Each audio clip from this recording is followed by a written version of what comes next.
Hello children, आज online study के अंतर्गत हिंदी टेक्स्ट में पाठ एक प्रकृति का संदेश, इसके बारे में हम लोग पढ़ने वाले हैं। ये एक कविता है और इसके कवि जो हैं सोहनलाल द्विवेदी जी। इस कविता में उन्होंने मनुष्य का प्रकृति के प्रति प्राचीन समय से ही आकर्षण रहा है, मतलब वो उसको देख करके उसको बहुत अच्छा लगता है। प्राकृतिक दृश्य सभी को अच्छे लगते हैं। उस पर बहुत सारी कविताएं लिखी गई हैं और प्रकृति को देख करके मनुष्य का मन बहुत प्रसन्न हो जाता है। और यहाँ इस कविता में कवि ये बताना चाह रहे हैं कि प्राकृतिक जो भी चीज़ें हैं, जैसे पर्वत है, समुद्र है, नदियाँ हैं, पेड़ हैं, इनसे हमें तमाम सीख लेने की आवश्यकता है, शिक्षा लेने की आवश्यकता है। ठीक है, अब इस कविता को आप देखें। पर्वत कहता शीश उठाकर तुम भी ऊंचे बन जाओ, सागर कहता है लहराकर मन में गहराई लाओ।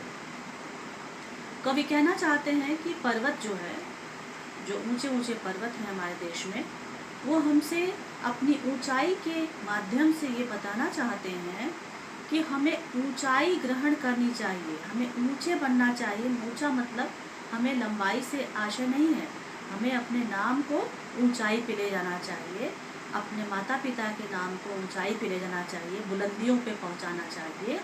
तो हम कुछ ऐसे अच्छे कार्य करेंगे तभी ये संभव हो पाएगा।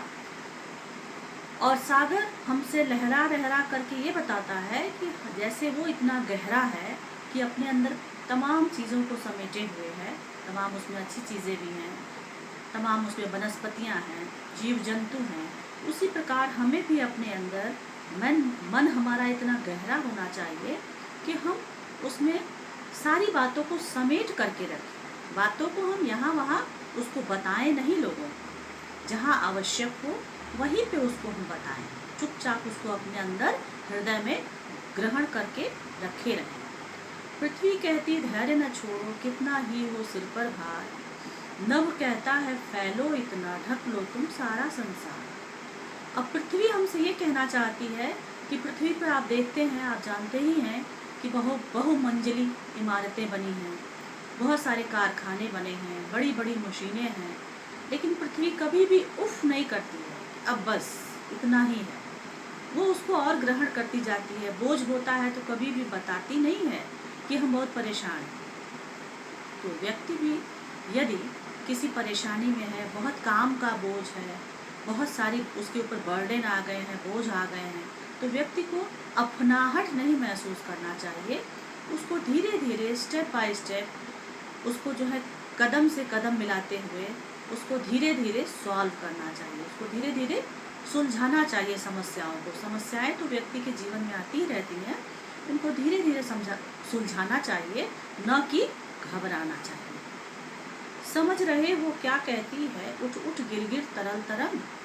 अब कवि इस लाइन में पूछना चाह रहे हैं कि क्या आप समझते हैं कि ये तरंगें जो उठती हैं नदी में या समुद्र में, वो उठती हैं फिर गिरती हैं, उठती हैं और फिर गिरती हैं। इस माध्यम से वो क्या कहना चाहती हैं? वो ये बताना चाहती हैं कि उठने का मतलब है, यदि हम अपने उत्थान पे हों, उत्कर्ष पे हों, तो हमें घमंड नहीं करना चाहिए।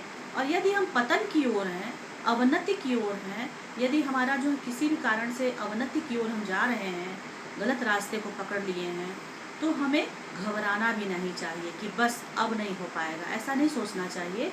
फिर से अपने मन में भर लो अपने मन में मीठी मीठी मृदुल उमंग। हमें अपने मन में फिर नई खुशी से, नए उत्साह से, जोश भर के फिर उस कार्य को पुनः आरंभ करना चाहिए। और यदि हम उत्साह से, जोश से, दुगने उमंग से उस कार्य को पुनः करेंगे, तो ये संभव ही नहीं है कि उसमें हमें सफलता न मिले। सफलता हमें अवश्य मिलेगी, ये कवि इसमें बताना चाहते हैं। चिल्ड्रन, इसके बाद इस पाठ में कुछ शब्दार्थ भी दिए हुए हैं, उसको आप सुन लें।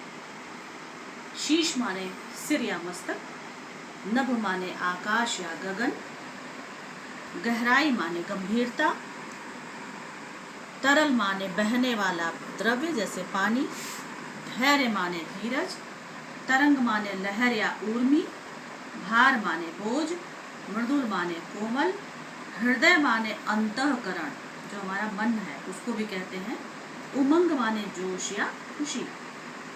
अब गृह कार्य के लिए आप इस कविता को याद करिएगा, कंठस्थ कर लीजिएगा बाय हार्ट, और आप इस कविता का भावार्थ किसी रफ कॉपी में लिखने की कोशिश करिए। आज के लिए बस इतना ही। धन्यवाद।